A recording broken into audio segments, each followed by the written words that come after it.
fans. My name is Dominic Grosseto. Welcome into the Round Ball Roundup Week 11. First off, I want to say feeling just a tad under the weather, so if you hear something in my voice, I apologize. Hopefully it sounds deeper and better on the podcast itself, but we'll see how that goes. Highlighted games from last week. I unfortunately highlighted a number of games that weren't all that close in the end, but we'll go ahead and talk about those ones I was looking forward to before the week started. First up, we had ULM at Georgia Southern. ULM ended up taking that one 72-59. Warhawks had 4 in double figures with LaCour leading the way, 19 points. Shot close to 50% from the field and 55% from three as a team. They only shot 25% from the charity stripe, but it doesn't really matter that much when you only had to take 4 shots. So Archie led the way for the Eagles with 15, but he was the only player on their roster with double figures, and that's what did them in. Hot shooting from ULM, not enough from Georgia Southern, not as close of a game as I thought we might have going into that one. Next up, we looked at JMU going to Southern Miss. That one ended up Southern Miss 83, James Madison 70. Haase didn't really have a great game, but Harris, Pinckney, and Crowley all produced in double figures and helped USM to the victory. Edwards exploded off the bench to lead JMU with 18 points, but Morse had just a really bad shooting night overall, going 0 for 10, while his only 2 points came from the free throw line. So not enough from James Madison throughout the roster on a consistent basis to beat a team like Southern Miss, who even if they have one guy down, kind of like Haase didn't have a great game, they had Pinckney, Crowley, and then Harris to jump up in there and take that place of that third player having that double-figure night to really help them out. Georgia State at Georgia Southern. This one ended up being decently close, but kind of a weird game. So Georgia Southern ends up taking this one 58-52. So in the end, we got a 6-point game. Could have been very close, but it's not really a lot of statistical outliers here that say, oh, well, this team nailed their threes and this team missed their free throws and that type of thing. What we looked at here is both teams had 3 players in double figures, and those are most of the guys that you usually see up in that double figure category, so nothing shocking there. But really the biggest thing that stands out is just the Panthers had just a horrendous first half, scoring only 16 points. So they played much better in the second half, really won the second half actually. But at that point, when you're down that much, all you're doing is trying to catch up the entire time. Unfortunately, you run out of time, and you just have to battle back too much from being down too far. Maybe they force some things, but ends up being a decently close game in the end, but it really was much of a blowout at halftime. Props to Georgia State for staying in it and trying to battle back, but Georgia Southern just held on to the lead and took care of that game at home. Last one we had highlighted was ULM going up against Troy. Troy ended up taking this one 77-53. This is pretty much the game I expected at the half. Troy led just 31-27. But, man, I'm not sure what happened during the break. ULM went cold. Troy came out on fire, and they took that second half by 20 points. Troy also held Bafoto scoreless in 30 minutes of play. They also got great games from Williams, Muhammad, and Eugene. So those are their kind of typical top 3 guys. Great games from them. Shut down one of the better players for ULM. ULM didn't shoot great from 3 range. So Troy just explodes in that second half. Interesting way for them to end this week. Also interesting way for ULM to end the week with a struggle with where they have been in conference. To go down in that second half like that was very surprising to see. But it's great for Troy. It's going to lead them to good things. The question you've got to ask here is, can ULM recover from that, or do they let that get in their head and let themselves continue to play like that down the stretch? I think they'll recover. I think they've done that a few times so far this year. Even some close games they've won where they haven't performed very well, they've still played pretty well in the next one. So I expect them to kind of come back and look a little bit better this week in their matchups. So let's jump into some of the games that ended up being close that not necessarily picked out before this week for any reason. We had Coastal Carolina taking down App State 93-84 in overtime. App State had a huge game from DeBarge Walker. He went for 27 points, certainly his breakout game of the year. They just didn't get quite enough from some of their other players that have typically gone pretty well. Gregory got 19, Harcum with 10, but go look at Coastal's side. Mustafa, 20 points. Uduje, 26 points, 5 of 8 from the three-point line, and then even had Blackman off the bench come in and score 12 for him. This is kind of an interesting game down the stretch. It was Coastal with the big lead. App got back, tied it up. Actually, I think even took the lead there right towards the very end, and then Coastal came back and got it back into overtime, and then they had the better hand, the hotter hand in OT to take that one.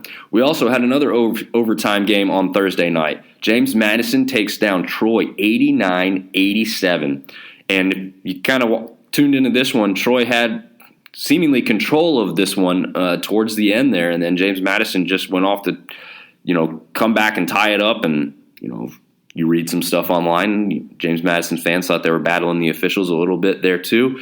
So, that's a huge victory for JMU. It's not that the Trojans were head and shoulders above them by any means, but with where that game was, for James Madison to battle back and take that one in OT. Morse, 25 points. We talked about his struggle in that Southern Miss game, but he definitely played great in this one. 25 points, led the way for the Dukes. Edwards chipped in with 19 off the bench. We talked about him coming off the bench in that Southern Miss game. So he's been a go-to player as far as someone who's not a starter who they can continue to count on. As far as Troy goes, they had 4 guys in double figures, got a lot of production off the bench, just wasn't quite enough. You got to finish those games out when you have that type of performance, and you got to win those ones. So they're going to be really disappointed that they let that one slip away and gave up some ground there in the conference race. We also had Southern Miss taking down South Alabama 76-72. It's a 5-point game at the half. Ends up being a 4-point game to end. So pretty consistent, close game most of the way. You had Samuel coming up with the big offensive performance, 15 points, 11 rebounds. He was a big factor in that one. Moore led the way for them with 22 points. But again, you've got Pinckney, Harris, Hasse, and Crowley all chipping in. Got only 2 points from Mo Arnold, but everybody else was in double figures and just hitting pretty well all night. They didn't shoot that great from 3, but unfortunately for South Alabama, they also were under 20%. Both of them were under 9. Actually, both of them were 19.2% from 3 exactly. So kind of a weird statistic there. No one shot the 3 particularly well, but both shot pretty well from the floor, both over 40%. So that one come down, not necessarily to the wire, but a little bit closer of a game than I would have expected going into that one. And then we've got another South Alabama game on Saturday. Ended up being one of the better games of the entire week, if you're asking me. They went down to Coastal Carolina. Coastal comes away with the win in OT, 85-81. But this was a really fun one to watch. We had both teams shooting well from 3. Coastal Carolina 36.8% from 3. South Alabama shot 40% from 3, with a lot of those scores from 3 coming down the stretch by Jones. He was 6 of 13 from 3, and they had some other guys that shot pretty well. Moore, of course, had another good game. Samuel, not quite as offensive as he was in the last game, but he did have 10 rebounds, which was only 1 less than the last one. So pretty solid performance from South Alabama. They're definitely going to be a little disappointed that they let these 2 games slip away and couldn't come up with at least one of them. But Coastal Carolina, again, Uduje, a 33-point performance, also chips in with 4 rebounds there, a steal and an assist. So Uduje may be the hottest player in the league right now at this very moment. He had one heck of a week and definitely led the way for Coastal Carolina. And, of course, the guy down low for them, Mustafa, also chips in 19 points, 13 rebounds. So they have some players getting it done. And then, of course, what happens Monday night? They've got a Chicago State team that hasn't won on the road all season, a team that is just 4-16 overall coming in, a team that you would think they could just dominate. Well, they were down at the half 42-33. They end up having a little bit better of a second half, but they can't close the victory, and they end up losing at home 74-70. Oduje, again, he's got the performance that they need to win a game. 25 points, 7 of 12 from three-point line. As a team, they really didn't shoot all that horrifically except for probably the free throws. Only 50%, 7 of 14. And again, in a 4-point game, you're missing 7 free throws. That's a big difference maker there. Mustafa also chips in with 13 points, 10 rebounds, so not really an abnormal performance from him, kind of right along the lines of where he's been all season. They just need some of these other guys to chip in more. You've got Day with 2 points, Abraham with 6, Lucky with 4. It's just not enough from these other contributors to win a game like this, and really a big letdown for Coastal to finish the week with the loss like this to a team that's just not impressive at all, coming into your place to play a game out of conference. You gotta have this one. I mean, you just gotta have it, and they didn't come up with the victory. So definitely a disappointment for Coastal in that one. But we'll also round out the week. There was one more overtime game, and this one's going to shock some people that weren't paying attention. But Marshall had to go to overtime to take care of Arkansas State. Now, in the OT, they outscored them 16-7, so no worry once the overtime really got going. But they couldn't really pull away. It was 31-23 at the half, but Arkansas State played the better second half. You've got your usual suspects from Marshall, Kerfman, Taylor, Kinsey, all scoring double figures. Taylor and Kinsey both over 20 points apiece. Hand-Logden only 6 points, 8 rebounds, so a little bit of a subpar performance from him maybe. That could have been a difference maker. They didn't really get anything from the other forward position really to speak of. The guy off the bench, Fricks, scores 2 points. The starter, Ancholi, scores 0. But Arkansas State, 4 players in double figures: Fields, Davis, Felts, Farrington. Those guys continue to contribute. They just need a little bit more from the size area, right? The center, the forward position. They don't really have like a true center on their team, but their forwards really did not score too many points in this one.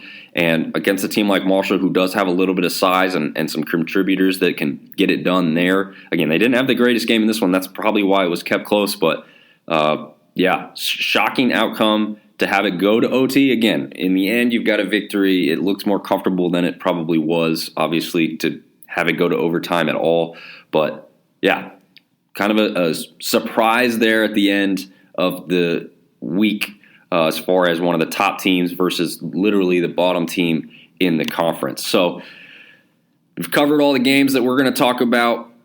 Let's jump into kind of where the standings are. You've got 3 teams with only 4 losses total. This includes conference and out of conference. You've got Marshall, Louisiana, Southern Miss. They're all really hot right now. Marshall's sporting a 5-game win streak. Louisiana, 6 games. Southern Miss on only a 3-game streak. But again, those are the longest streaks in the conference as of right now. Then right behind them, you've got some teams that are not out of it by any means, but do face a little bit of an uphill battle. You've got Troy, ULM, and Georgia Southern all sitting at 5-3, and none of those teams have won or lost more than 1 game in a row. So that tells me the consistency is probably the factor in those 3 teams. Whereas you're seeing a little bit more consistent performances from Marshall, Louisiana, and Southern Miss.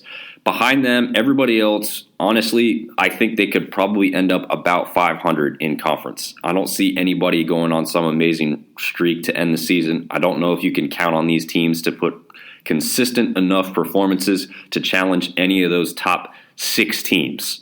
Could it be done? Yes, but I mean, maybe one of these teams at most. I don't see more than one of these teams being able to somehow jump up into that top 6.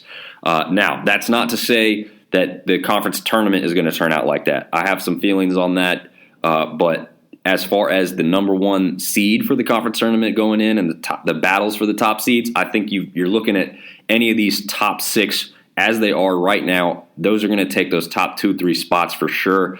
Everyone else is going to be somewhere in the middle towards the bottom. And then you've got a team like Arkansas State, who's probably just pretty much out of it. Georgia State, South Alabama, essentially the same thing.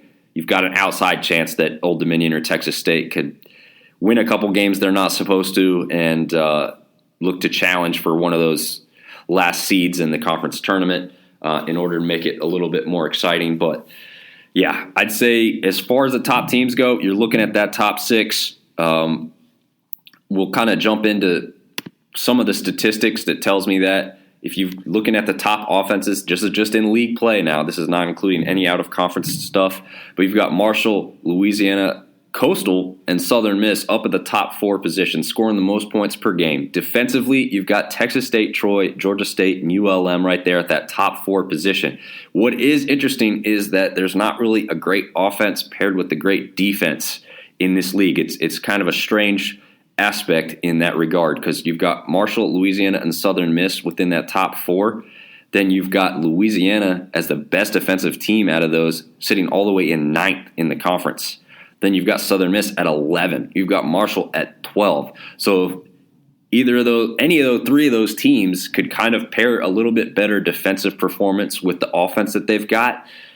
This could get even further away, but right now, some of the teams that aren't playing as well offensively are at least playing good defense, and that's why I think this conference has kind of gone this way where no one's really pulling away from anybody as of yet. There's not enough consistency on both sides of the ball from any team to really do that. But as far as margin of victory goes, again, you're seeing some of the same people up here at the top. You've got Marshall, Louisiana, Troy, Southern Miss, all with the largest margins of victory.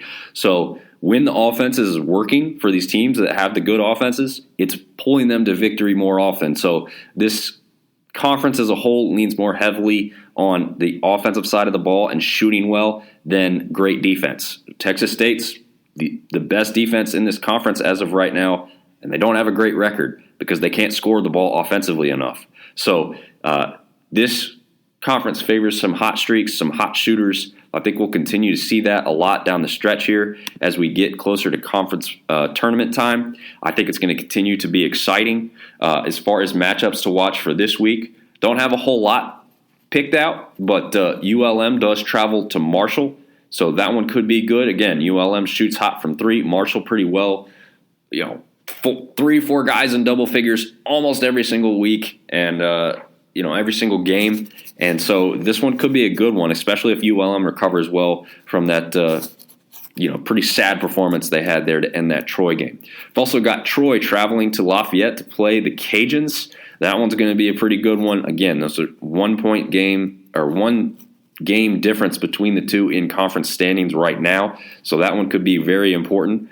Again, Cajuns hot right now, but Troy really was on fire in that second half against ULM, so it'll be interesting to see what happens in that game on Thursday. And then just one more I've picked out, Georgia Southern at Louisiana. Again, if the Cajuns come away with a victory versus Troy, if Southern wins their first matchup against Texas State, this could be another really important game for conference standings.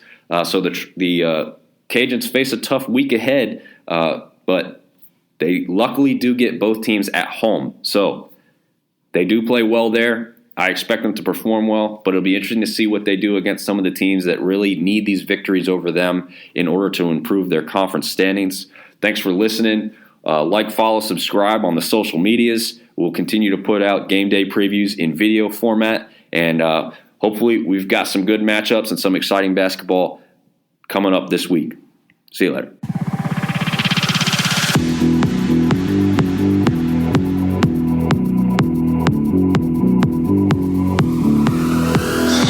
Syndicate.